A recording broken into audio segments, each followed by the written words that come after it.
어느덧 우리가 이제 출애굽기 가운데 10계명, 제3계명 여호와 이름을 망령되게 걸지 말라 하는 제목을 살펴보죠. 그래서 첫 번째는 우리 하나님에게 그 여호와 하나님만을 온전히 섬기고 의지하는 예배 대상이 우리 하나님이라는 사실에 대해서 배웠고, 두 번째는 우상 앞에 절하고 경배하지 말라 하고, 또 우상 앞에 경배하고 하나님 말씀대로 순종하지 않으면 3, 4대까지의 저주가 임하고 하나님 말씀대로 살면은 3대까지의 축복을 베풀겠다는 그런 말씀이 이제 2주째 했습니다.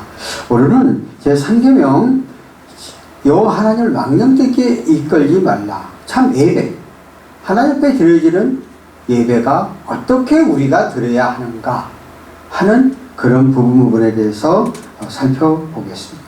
그러기 위해서 가장 먼저 하나님이 어떤 분이신가 하는 하나님의 본질, 우리 책이 있으니까 책을 가지고 우리가 41페이지 한번 보세요.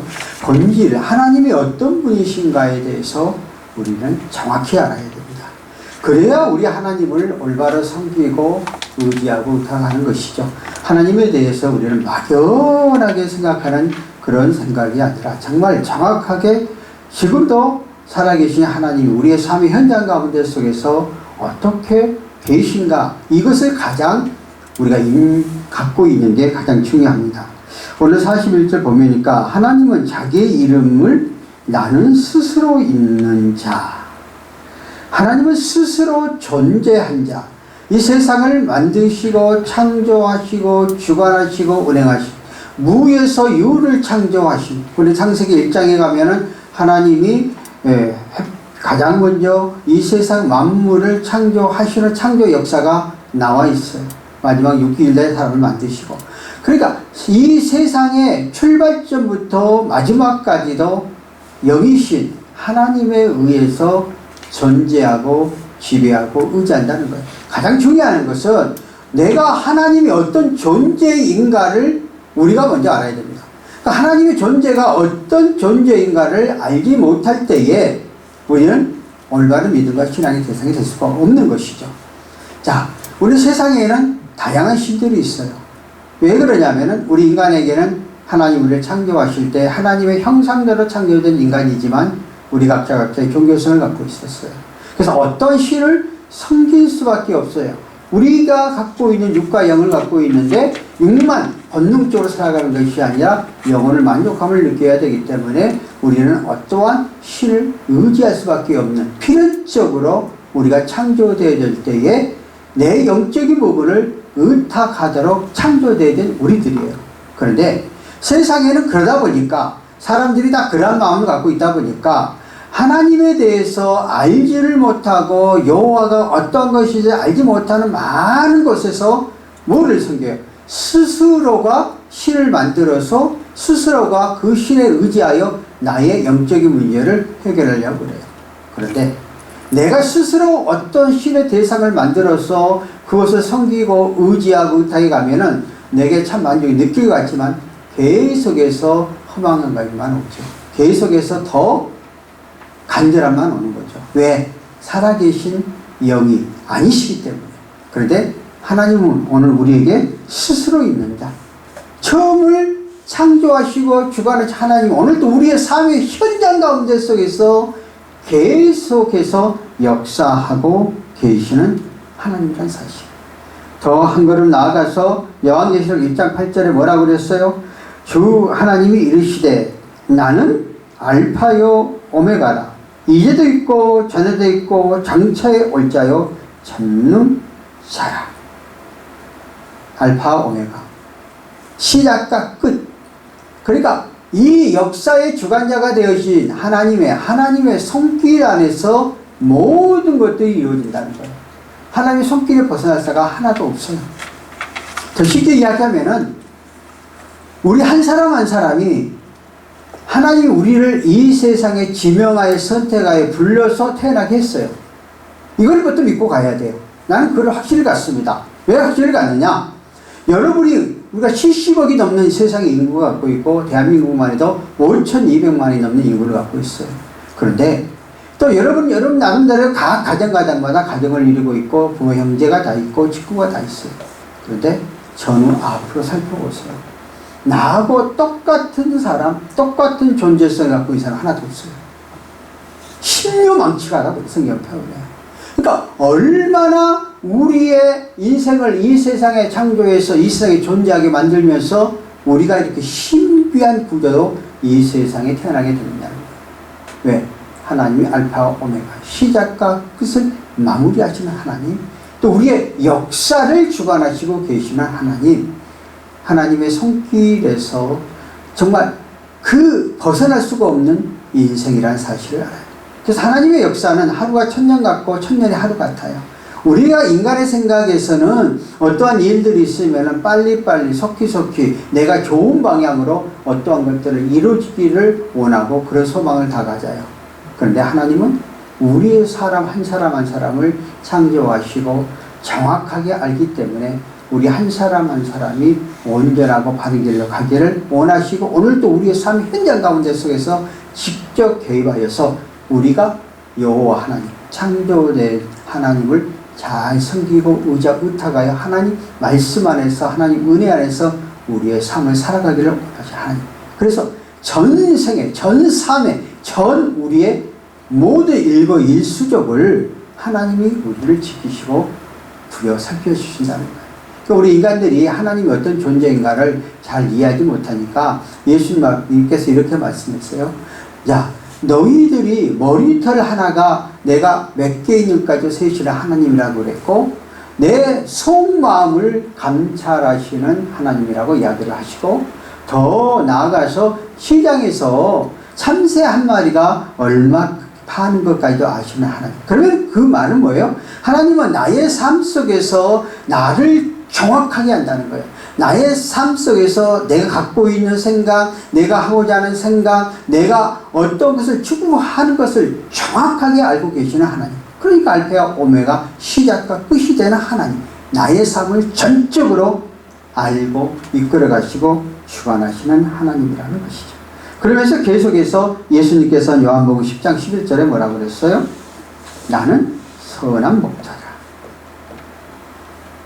하나님은 우리의 삶 가운데 속에서 의인은 없나니 한 명도 없는 우리들, 다 죄악 가운데 속에서 죄를 범할 수밖에 없는 존재인 우리들을 하나님 안에 들어오고 하나님이 나의 창조자임을 인정하고 내가 영원한 소망을 가지고 하나님이 나의 자녀로서 구원의 확신이 있는 사람에게는 우리의 삶을 바른 길로, 올바른 길로, 똑바른 길로 인도하는, 마치 양을 꼴을 먹이기 위해서 목자가 좋은 대로 이끌어가는 것처럼 우리의 삶에 전반적으로 선한 목자 되신 우리 하나님께서 우리의 삶을 올바른 이 땅에 존재한 우리가 바른 삶으로 나가도록 우리를 이끄시는 선한 목자라고 표현하고 있습니다. 또 한 걸음 더 나가서 요한복음 12장 25절에 보니까 나는 부활이요 생명이니, 예수님이 죽은 자 가운데 속에서 다시 우리를 부활하신 영생을 이룬 그러한 소망 가운데 우리를 이끄시는 주님. 자, 예수님을 믿는 우리 기독교의 핵심은 부활신앙입니다. 이제 우리가 멀지 않아 부활절이 닥치지만은 부활절이 뭡니까? 우리의 인생은 이 세상에서 한번 태어나면 육이 어느 병점이 되어지면 다 죽을 수밖에 없어요. 이 세상에서 내 목숨을 내 마음대로 할 수가 없어요. 물론 태어날 때는 정확한 날짜가 있습니다만은 우리가 죽을 때는 정확한 날짜가 없어요.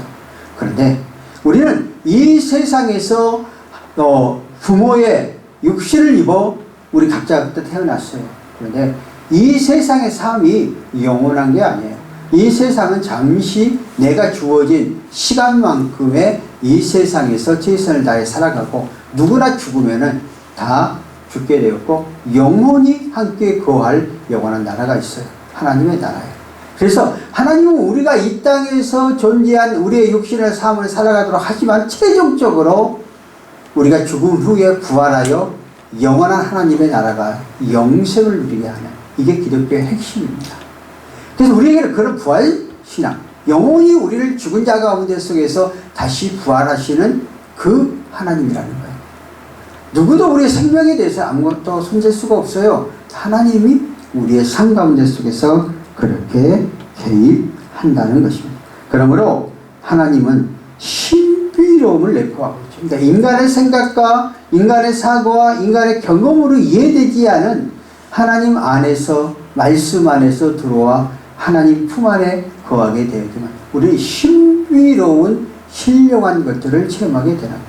그래서 기독교는 체험의 종교예요. 신비로운 종교예요. 하나님이 각자의 우리의 사람의 특성에 따라서 그 사람이 갖고 있는 성향에 따라서 우리 각자에게 하나님이 주시는 내만은 달라요.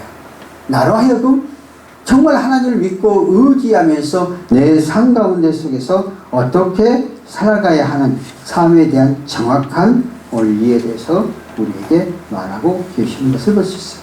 자, 43페이지에 가면은 우리 하나님께서 특별히 가장 먼저 호렙산에서 언약을 주시면서 친히 임재하여서 만나지고 있는 것을 볼 수가 있습니다. 자, 43페이지 중간에 보면 모세가 하나님 상 호렙산에서 부르심을 받고 애굽에 들어가 내 백성을 애굽 땅에서 이끌어내 내 조상의 아브라함과 이삭과 야곱에게 주기로 약속한 가나안 땅을 데려가라 명령을 받았습니다.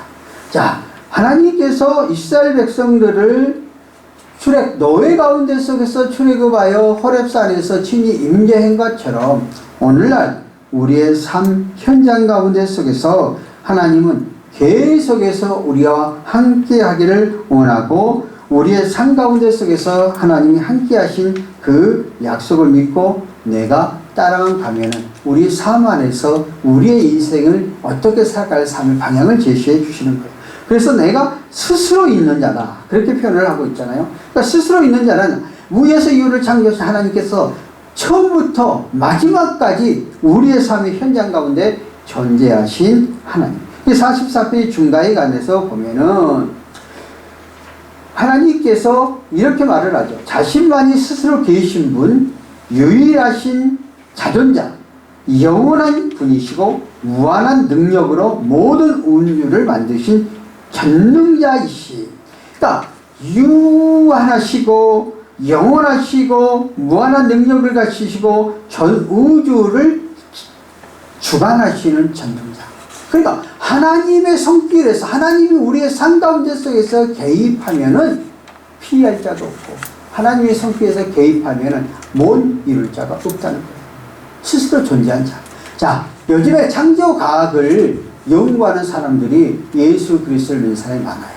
과학을 연구하는 사람들이 과학을 연구해서 계속해서 예를 들어서 이 꽃을 하나 연구한다 그러면 꽃을 연구해 갈 때 어느 기본적인 것까지는 연구가 돼요. 그런데 더 안에 들어가면은 과학을 초월하여서 역사하는 것들이 일어나요. 그러니까 창조과학을 하는 사람들이 그 과학자들이 나의 여기까지다. 그 이의 역량은 하나님의 역량이다. 이렇게 표현을 하잖아요. 그것은 뭐예요? 하나님 그렇게 우리의 삶에 왜 전능하시니까 모든 것을 가능하고 모든 만드신 분이니까 개입하신다는 거예요. 그러니까 저와 여러분의 삶 현장 가운데 속에서 우리가 삶을 살다 보면은 정말 힘들고 어렵고 나 혼자 어떤 문제를 해결하지 못할 그런 부분이 우리 앞에 놓여져요. 그런데 내가 하나님은 나의 삶 가운데 속에서 나는 할 수 없고 나는 하지 못하고 그렇지만은 하나님 나의 삶 가운데 속에서 개입하여 나를 지키시고 생각지 않은 삶 현장 가운데 여러분의 삶 속에서 개입해 주시다. 그래서 때로는 여러분 그 경험 많이 했을 거예요. 어느 때는 내가 삶 가운데 속에서 어느 누구도 나를 위로해주고 나의 문제를 해결하지 않고 더 힘들고 어려울 때 우리는 하나님을 의지하고 의탁하게 받잖아요. 근데 그 하나님께서 때로는 성경의 말씀을 통해서 또는 설교를 통해서 때로는 내가 기도를 통해서 때로는 내가 은연중에 응답을 또 때로는 사랑하면 하나님 말씀을 통해서 내 귀에 그 꿈을 통해서 나로 하여금 나의 삶의 문제 그것을 극복하고 이겨나갈 수 하잖아요. 왜? 우에서 이를 창조하신 전능자이기 때문에 모든 것을 가능하신 전능하신 하나님이기 때문에 그렇게 이야기를 하고 있습니다. 그래서 모세는 출애굽기 3장 15절 44배 성경 문자를 한번 보실까요? 하나님이 또 모세에게 이르시되 너는 이스라엘 자손에게 이같이 이르기를 너희 조상 하나님 여호와 곧 아브라함의 하나님, 이삭의 하나님, 야곱의 하나님께서 나를 너희에게 보내셨다 하라. 이는 나의 영원한 이름이 대대에 기억할 나의 칭호이다. 하나님께서 친히 이스라엘 백성들에게 임하여 그 백성들로 하여금 영원히 기억되도록 만드시고 창조해 주셨다 하는 것을 말씀하고 있습니다. 그래서 하나님께서 특별히 이스라엘 백성들을 택하고 부르셔서 친히 그들에게 임재하시고 하나님의 살아계심을 증명해주고 나를 믿고 의지하는 자에게는 하나님이 축복해 주시고 우리의 삶 가운데 속에서 책임져 주신다는 것이죠. 그래서 나의 이름을 영원히 기억하라. 그러니까 여호와라는 것은 존재한다 하는 말로서 영원 불변을 강조하는 것이죠. 그러니까 하나님은 우리가 여호와라고 부르고 또 하나님이라고 부르고 또 엘로힘이라고 부르고 이렇게 여러 가지 이름을 부르는데 그 하나님은 우리의 삶 가운데 속에서 영원히 계시다는 것이죠. 그래서 그 밑에 보면 여호와의 이름은 여호와 이레 준비하셨다. 여호와 이레는 모든 우리의 삶 속에서 나갈 걸 준비하신 하나님이라. 여호와 니시 하나님이 깃발을 꽂으셨다. 여호와 샬롬 평강, 여호와의 평강, 이렇게 우리가 구약에는 표현을 하고 있어. 하나님 표현할 때 신약에 와서 아들을 낳으리니 그 이름을 예수라 하라. 이는 그가 자기 백성에서 그 죄에서 구원하십니다. 마태복음 1장 21절. 그래서 하나님께서 이제 하나님의 영을 대신할 예수를 보내시고 예수 그리스도를 믿고 의지하게 되어지면은 우리의 죄 문제에서 아담의 불순종으로 인해서 우리에게 죄를 물려줬지만 그 죄 문제를 결국 예수님이 해결해 주신다는 거예요. 그러니까 내가 주 앞에 나와서 예수의 이름을 의지가 하면은 우리의 죄가 다 사함받게 된다는 것이죠. 그래서 계속해서 요한복음 8장 12절에 보면은 나는 세상의 빛이다. 그래서 예수님이 이 땅에 오셔서 빛도 소금이라고 그러죠. 정말 우리의 삶들을 바른 삶, 올바른 삶으로. 그리고 내가 꼭 진리요 생명이라고 그랬고 나는 포도나무요 너희는 가지다. 그러니까 우리의 생명의 삶 가운데 속에서 영원히 올바로 잘래 포도나무 대신 예수님 앞에 하나님 앞에 접붙임 바 되어서 예수님이 주시는 영적인 공부를 받아야 했다는 거죠. 또 쉽게 말하면 포도나무가 있어요. 포도나무가 목적은 뭐예요? 열매를 맺는 거죠. 근데 포도나무가 열매를 맺으려고 하면은 포도의 가지에 그 붙여 있어서 생명을 공급받아야 됩니다. 그런 것처럼 오늘 우리 인생의 삶을 살아가는데 이렇게 전능자 대신 하나님을 붙잡고 그 하나님의 말씀대로 의지해 가기만 하면은 붙잡고 나가기만 하면은 우리의 인생 가운데 속에서 가장 선한 역사로 우리의 삶들을 책임져 주시는 그러한 하나님이라는 것입니다. 그래서 여호와 하나님의 이름, 전능자, 자존자, 우리 모든 구원의 과정에서 우리를 책임져 주시는 그러한 하나님의 우리의 인생을 그 어떤 존재인가를 하나님 바로 앓고 나갈 때에 나의 존재성을 먼저 느끼고 나갈 때 우리는 하나님을 바로 섬긴다는 것이죠. 그러므로 내가 어떤 존재인가를 먼저 나는 하나님이 많고 많은 사람 가운데 속에서 나를 택하여 부르셔서 하나님의 자녀로 삼아주시고 천국 시민권자로 불러주셔서 영원한 천국이 약속되어 있는 거죠. 자, 세상에서도요 우리들이 미국의 시민권을 원하죠. 왜? 미국 시민권을 갖게 되면 세계에 가서 다 혜택을 받으면 우리의 천국 시민권을 줬다. 그것을 끝까지 책임져 주신다. 그래서 예수를 믿게 되면은 예수는 우리의 삶 가운데 육과 영을 결국 책임져 주어서 육과 육의 바란스를 맞춰서 우리의 삶이 안전한 것으로 평안한 것으로 삶 속에서 삶의 기쁨과 감사를 이렇게 바뀌어주고 간다. 그러니까 가장 중요한 것은 하나님이 어떤 존재인가를 먼저 알고 내가 확신을 가지고 확감을 가지고 나가는 게 가장 중요하다는 것이죠.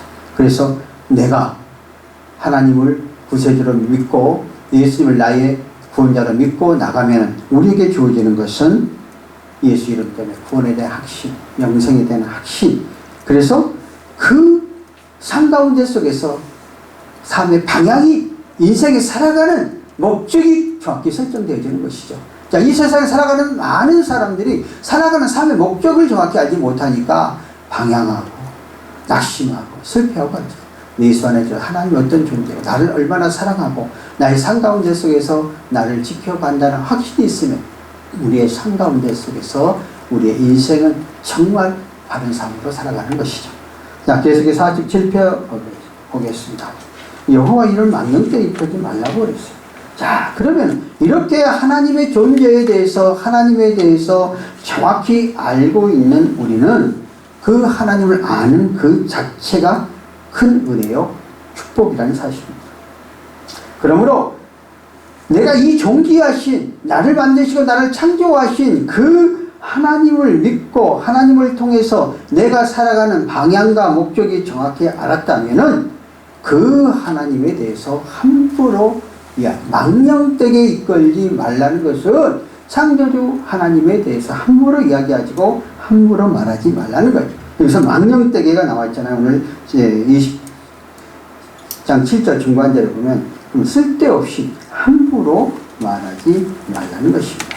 그래서 상계명의 중심은 하나님을 어미하고 경외하고 여호와의 거룩한 이름을 잘못 사용하지 말라는 거예요. 가볍게 부르지 말라는 거예요. 왜? 나의 삶과 나의 인생의 모든 것을 책임져 주시는 하나님이시기 때문이라는 거예요. 그래서 레위기서 24장 15절과 16절 48페이지 앞에 보십시다. 너는 이스라엘 자손에게 말하여 이르되 누구든지 그의 하나님을 저주하면 죄를 담당할 것이요 여호와 이름을 모독하면 그는 반드시 죽일지니 온 회중이 돌로 그를 줄 것입니다. 거름이든지 번토이든지 여호와의 이름을 모독하면 그를 죽일지. 그래서 하나님이 이러한 분이시기 때문에 전능자이시기 때문에 나의 삶을 책임져주시는 분이니까 요 하나님을 함부로 모독하는 말을 함부로 하지 말라는 것입니다. 하나님의 이름을 역되게 하지 말라는 것입니다. 우리는 가끔 가다 보면은 내가 어떤 일에 대해서 좋은 일이 있고 잘 되어지면은 하나님 감사합니다, 고맙습니다 하고 막 해요.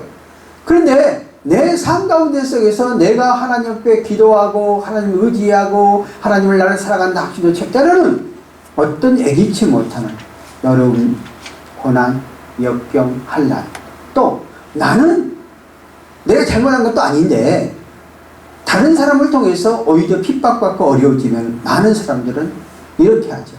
하나님 이럴 수 있으십니까?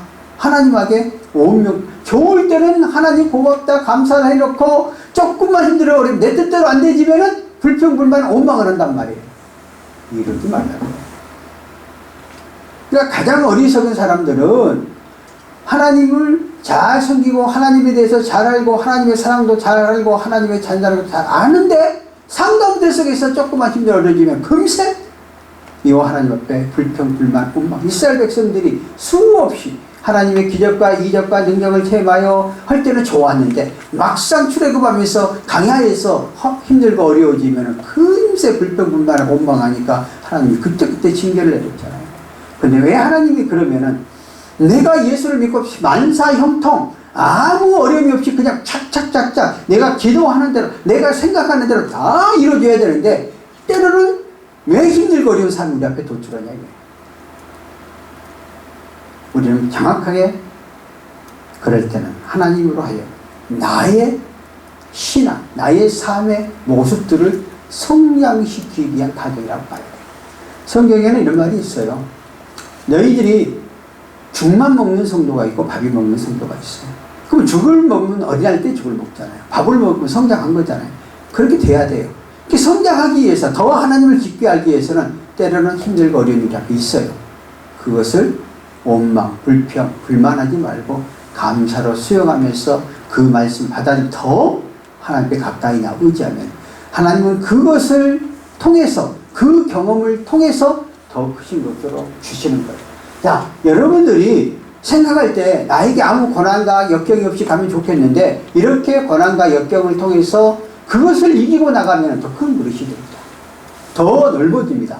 모든 걸 수용할 수 있습니다. 하나님은 때로는 우리의 삶 가운데 속에서 역경, 고난이 우리에게 유익이라고 성경은 말하거든요. 그러니까 이러한 것들을 믿음으로 극복해 나가야 그러지 못할 때 원망불평한단 말이에요. 그런 게 바로 망령되게 걷지 말라. 그렇게 하지 말라는 거예요. 하나님을 얼마나 끝까지 그 하나님을 섬기고 의지해 나가라 하는 것에 대해서 강조하고 있는 것을 볼 수가 있습니다. 자, 그러면 세 번째. 자, 52페이지 보실까요? 하나님의 이름을 바르게 사용하는 성도가 되자 그랬고요. 우리가 3계명을 묵상하면서 하나님은 거룩하고 존귀하신 그 하나님을 알았다면은 이제 그 하나님의 섬김에 잘못된 것으로 섬기면 안 된다 하는 것을 말해주고 있습니다. 합당한 하나님의 이름을 사용해야 된다는 것이죠. 자, 거기 가운데 예수의 53페이지 볼 때 예수의 이름으로 세례를 받거나 결혼을 하고 인직하는 것이다. 그 밑에 9절 마태복음 28장 19절 한번 보실까요? 그러므로 너희는 가서 모든 민족을 제자로 삼아 아버지와 아들과 성령의 이름으로 세례를 베풀고 그 밑에 사도행전 2장 38절에 베드로가 이르되 너희가 회개하여 각각 예수 그리스도의 이름으로 세례를 받고 제사함을 받으라. 그리하면 성령의 선물로 받으라는 거죠. 자, 그래서 우리가 하나님이 어떤 존재인가를 알았고 우리가 하나님에 대해서 함부로 말하지 말고 그 하나님이 정확한 뜻을 알고 그 보내주신 예수 그리스도를 믿고 나가게 되면은 성삼위 하나님께서 우리의 삶 가운데 속에서 정말 잘못된 죄악들을 바로 고백하게 하고 그리고 또 우리의 삶 가운데 속에서 바른 삶을 살아가도록 만들어 간다는 거예요. 그래서 가장 그것이 이제 또 세례를 베푸게 되고 또 성찬도 통해서 우리의 삶 가운데 속에서 하나님과의 영적인 관계가 나아가는 그러한 삶들이 되어야 된다는 거예요. 그래서 세례는 아무나 베푸는 게 아니라 기름 부은 목사가 된 하나님의 종이 베풀게 되죠. 왜? 이렇게 세례라는 기능성이 있습니다. 물론 이제 우리도 여기에서 장로교에서는 보통 세례를 1년에 뭐 2번, 3번 하는데 분기별로 저도 여기서 3개월에 한 번 정도는 세례를 해야 되겠다 이런 생각을 갖고 있습니다. 그래서 뭐 세례를 통해서 내가 예수 그리스도를 구원받은 하나님의 자녀로서 정말 세례를 의식을 통해서 예수님과 사의 피를 함께 동참하는 예수님과 함께 동참하는 그런 의미를 갖고 있기 때문에 정말 우리는 우리의 삶 가운데 속에서 이렇게 예수의 이름이 잘 사용될 수 있도록 그러다 보니까 여러분들 결혼식이라든가 할 때 성경을 놓고 목사님 주례할 때 그 성경서원 앞에 놓고 두 부부를 그 기도해 주잖아요. 그건 뭐예요? 정말 이렇게 성경적인 말씀대로 살아가는 의미를 갖고 있죠. 그 다음에 그 밑에 보면 기도할 때 예수 이름으로 사는 것이 너무나 확실한 축복이다. 자, 요한복음 14장 13절과 14절 너희가 내 이름으로 무엇을 구하든지 내가 행하리니 이는 아버지로 하여금 아들로 말미암아 영광을 받으시게 하랍니다. 내 이름으로 무엇이든지 내게 구하라 내가 행하리라. 늘 강조를 하잖아요. 그래서 결국 하나님께서 기도를 통해서 하나님과 우리의 관계가 이루어지도록 만들어줬다는 거예요.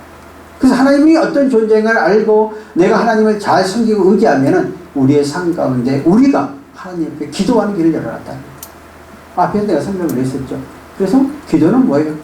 내 삶 가운데 있는 피조물들이 힘들고 어렵고 어떤 문제를 내 방법대로 해결하지 못하고 누구도 나를 알아주지 못할 때에 하나님 앞에 와서 하나님 앞에 나의 삶의 모든 문제를 내려놓고 이야기하고 예수님의 이름으로 기도를 하게 되어지면 우리 하나님께서 우리의 기도를 들으시고 피로 적절하게 우리의 삶들을 형통하게 인도해 주시는 여호와 하나님이라는 사실을 말하고 있습니다. 자, 세 번째 54편은 하나님의 이름을 찬양하며 예배 드리는 것이다. 여호와께서 그 이름을 합당한 영광을 돌리고 거룩한 옷을 입고 여호와께 예배할지니 시편 103편 1절과 2절 내 영혼아 여호와를 송축하라 내 속에 있는 것들아 다 거룩한 이름을 송축하라 내 영혼아 여호와를 송축하며 그의 모든 은택을 잊지 말지어다. 시편 113편 2절 그 밑에 내가 주의 성전을 향하여 여호와의 주의 인자하심과 실천하심으로 말미암아 주의 이름에 감사하오니 이는 주께서 주의 말씀을 주의 모든 이름보다 높게 하셨습니다라고 말하고 있습니다. 그래서 우리 주님은 우리의 삶 가운데 속에서 하나님이 계시와 영을 우리에게 허락하시고 우리들이 찬양을 통해서 하나님이 영광 받으시고 찬양을 통해서 더 하나님을 섬기고 의지하도록 말씀해 주시고 있고 네 번째는 법정에서 예수님의 사실을 증언할 것이다. 우리의 삶 가운데 속에서 거짓된 기도, 거짓된 삶을 살지 말고 정말 올바로 바른 삶을 영위해 나갈 것에 대해서 말하고 있습니다. 이제 네 번째 56페이지 결론적으로 그래서 하나님 이름을 망령되게 부르면 죄 없다 할 수 없다. 하나님을 함부로 말하고 함부로 이야기하고 내 감정에 의해서 한다면은 죄 없다 할 수 없다는 거, 죄 있다 이 말이에요. 그러니까 내가 하나님을 섬기고 의지할 때 하나님 마음대로 함부로 하면 죄. 우리 가끔 가다가 이런 부분이 있어요. 어느 한 분의 간증이에요. 그 아드님이 이제 예수를 믿고 교회를 열심히 다녔는데 교회가 분쟁이 생겼어요. 그런데 그러다 보니까 장로, 목사 싸우잖아요. 싸움이 붙었어요. 그런데 그 아버지가 자기 아들에게 부탁이 하나 있었어요. 너는 어떠한 일이 있어도 교회를 대적하지 말라. 그런데 자기 아버님이 장로였는데 결국 목사님과 장로 성도들과 편히 갈래 싸울 때에 목사님을 내쫓는데 목사님을 해하는데 앞장서서 그 아버지가. 그런데 그 이후에 삶이 풍기박산이 돼가지고 굉장히 어려운 삶을 살다 보니 아들에게 교회를 대적하지 말라. 어떤 일이 있어요. 그러니까 그 아들이 교회를 다니다가 어느 교회 분쟁이 생겨서 조용히 나와서 자기는 당연히 교회가 분쟁이 생기면 어느 편에서라고 그러잖아요. 그러니까 조용히 저를 우리 교회를 나와서 상담을 하면서 내가 그래서 그 교회에 나오게 됐다. 싸우기 싫어서. 우리 아버지가 나에게. 그래서 우리가 정말 그 이후에 삶을 어렵게 살았다. 그런 얘기를 해요. 좀 이거는 안 맞을 수도 있지만은 우리는 하나님을 섬기고 의지하는데 하나님의 함부로 욕하고 대적하고 하나님에 대해서 하면 안 된다는 거예요. 교회는 주의 핏값으로 세우셨고 교회는 목회자를 하나님 말씀을 대리자로 세웠어요. 그런데 목사님이 잘못할 수도 있어요. 그래도 내가 기도하고 직접 대적하고 내가 싫으면 피해가 버리면 돼요. 그럼 잘못하면 하나님이 제 짓을 보이시죠. 그러니까 이런 얘기예요. 그러니까 절대적으로 어떤 계기 때문에 내가 저 사람 때문에 그 하나님을 모욕한다든가 하나님 영광 가리는 일을 하지 말라는 얘기입니다. 그러면 우리 하나님께서 우리의 삶 가운데서 죄가 없지 아니하겠다고 말하는 것은 죄가 있다는 거예요. 그러니까 결코 하나님을 대적하고 하나님의 이름을 모욕하고 하나님 망령되게 일컫는 일을 절대적으로 하지 못하는 거예요. 가끔 가다가 그 권력자들이 교회를 짓밟은 사람도 있지만 그 후대가 잘 되는 법을 모르죠. 그러니까 이렇다는 얘기예요. 그래서 제 3계명을 통해서 너희들은 창조주 하나님을 정확히 알았으면 내 인생의 삶 책임져 주시고 주관하시는 하나님이라고 알았으면은 그 말씀대로 지키고 의지해 가면은 하나님이 책임져 주시는데 절대적으로 요 하나님을 욕되게 하는 일, 그런 일에 우리가 끼어들지 말라는 거예요. 그럼 하나님 우리 인생의 삶 가운데 속에서 책임져 주신다는 사실을 믿고 여러분 삶 가운데 함께 나아가는 우리가 되어졌으면 좋겠습니다. 하나님 아버지 은혜를 감사합니다.